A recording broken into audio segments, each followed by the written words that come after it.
to enable back tap gesture on iPhone 16e, we need to go to Settings. In the settings, choose Accessibility.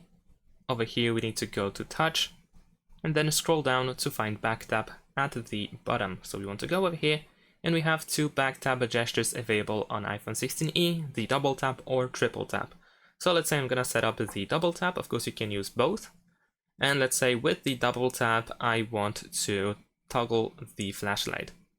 So now, what I can do is I can double tap with my finger, pretty much over here above the Apple logo,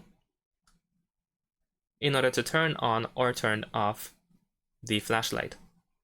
In this case, of course, it is flashlight because I set it like that.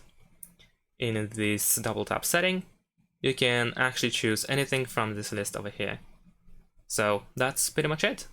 If you don't want to use back tap anymore, then just set it to none over here in these settings. Thanks for watching, leave a like and subscribe to my channel, and see you in my next videos. Bye!